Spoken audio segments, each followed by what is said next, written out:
Gamtaan Afrikaa yaa'ii idilee isaa 38ffaa bara 2025 har'a Finfinneetti jalqabee jira. Walga'ichi bara 2025 bara beenyaa jechaa waame dhalattoonni Afrikaa baroota keessatti miidhaa irra ga'ee jedheef haqa beenyaa sirrii argatuu qaban yaada jedhu irratti xiyyeeffatee mariitti jira. Jalqaba walga'ii kana irratti kan haasawaa taasisan muummee ministeera Itoophiyaa Abiy Ahmed Ali gaaffiin keenya kun gaaffii haqaati jechaan dubbatan. The demand for reparations is not about charity or financial aid. It is a call for justice.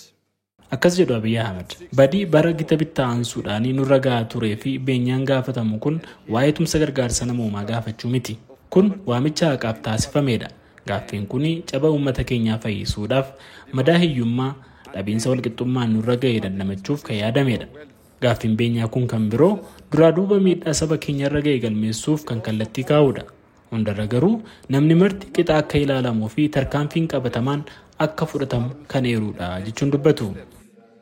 Muummeen ministeera Abiy Ahmed Ali kanaan milkaa'uudhaa fi Afrikaanonni daangaa bara kolonii sararamee fi garaagarummaa qabnu gamatti dhiifne waliin hojjechuu qabna jechaanis dubbatanii jiran. Barreessaan gamtichaa bara 2025 gaggeessummaa isaanii gadhiisan Musaa Faaqiis marsaa lammataa gamticha gaggeessuun ulfinaa jedhanii garuu bara gaggeessa isaanii weerarri dhibee koronaa walitti bu'iinsa Afrikaa keessatti babal'achuu fi waraanni Raashiyaa Yuukireen taatee dhiibbaa guddoo Afrikaa irratti fide jechuudhaan himan. Excellency Mr. Chairman, Excellencies, ladies and gentlemen, it is a commonplace truth today to affirm. Akkas jedhu Musaa Faaqii kabajamtoota komishiinaroota seerrii fi haalli siyaasaa waloo addunyaa bulchaa ture amma hojiin ala ta'aa dhufaati jira. Sababni isaa dhugaa addunyaa amma lafa jiruuni waan waliin madaalle waan ta'eedhaa fi hojiin ala ta'aa jiran. Kana hordofee egaa sirni addunyaa harawii as nutti adeemaa jira. Kana keessatti Afrikaan callisee taa'uu hin qabu. Haala deemaa jiru bakka isa madaalu seenee qaama tapha siyaasaa kanaa ta'uudha qaba. Naagala kun salphaa miti. Beekumsa, collummaa fi kaka'umsa gaafata jechuun dubbatu. Itti aantuun Koomishiinarii Gamtaa Afrikaa Moonik Insaansa Bagaanwaa waggoota darban kana lammiileen Afrikaatii fi dhalattoonni iddaa Afrikaa addunyaa bakka garaagaraa jiraatan wanta takka gaafataa turanii jechuun dubbatan. Innis haqa. Over the past centuries, the voices of Africans and people of African descent have echoed. Akkas jedhu Moonik. Bara dhibboota darban lammiileen Afrikaa fi dhalattoonni iddi isaanii Afrikaa irra deddeebiidhaan haqa gaafataa turan. Haqa kanas kanneen humnaanii qe'ee isaanii irraa buqqifamanii fi kanneen lafti isaanii humnaan irraa fudhatames gaafataati turan. Kana malees dhaloota sababa yakka bara dhibba darban raawwatameen booda dhalatanii rakkoo diinagdee, siyaasaa, hawaasummaa keessa seenanii fi har'allee haqa gaafataa jirra jechuun dubbatu. Walga'ii Gamtaa Afrikaa baranaa irratti pirezidaantiin Baarbaados Damee Saandiraas affeerraadhaan kan irratti argaman yoo ta'an dhiibbaa Afrikaanotaa fi dhalattoota iddaa Afrikaa akka addunyaatti jira jedhan injifachuudhaa fi tokkomuun mishaa jechuun dubbatu. My friends, I ask you. Akkas jedhu adda Damee.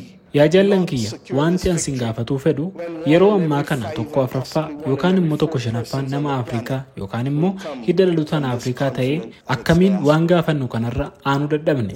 Warri gaggeessarra jirtan waanan jechuu barbaadu yoodhuma teeknooloojii fi waan kaan hin durfamne cunqursaan cime hafuura sabni Adawaa irratti injifannoo geesse yoo qabaanne dhugaatti gaaffii keenyaan ni milkoofna jechuun dubbatu.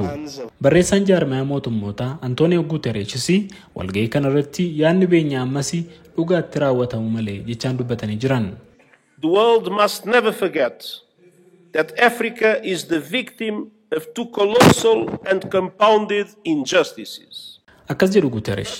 Addunyaan wanti inni hubatu malee Afrikaan baroota darban kana daba haqaa lamaaf saaxilamtee jirti. Innis badii gita bittaa yookaan immoo koloniyaalizimii fi daldala garba Atlaantikii irratti gaggeeffamaa turedha. Dhiibbaan jara kana lamaanii har'allee lammiilee Afrikaatii fi dhalattoota hiddi isaanii Afrikaa ta'e duuba hin hafne. Kanaaf amma yeroo haqni beenyaa kana sirreessuudhaa fi hojimaatni isaa as bahee hojiirra ooluu qabuudha jechuun dubbatan.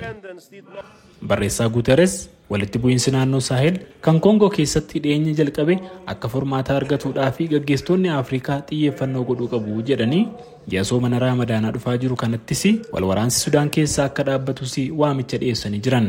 Gaggeessummaa gamtaa Afrikaa baranas Angoolaan Maawuritaaniyaa irraa kan fudhatte yoo ta'u galgala kanas dorgommii filannoo Koomishinii Gamtaa Afrikaa gaggeeffameen Ministeerri Haajaa Alaa Jabuutii Mohaammed Ali dorgomtoota isaan faana dhiyaatan muummee ministeera Keeniyaa duraanii Raayilaa Odingaa fi ministeera Haajaa Alaa Maadaagaskar duraanii Riichaard Raandriyaamandriyaatoo injifachuun Koomishiinarii Gamtaa Afrikaa ta'anii jiran. Gabaasa Sagalee Ameerikaaf Galmoo Daawit Finfinneerraa.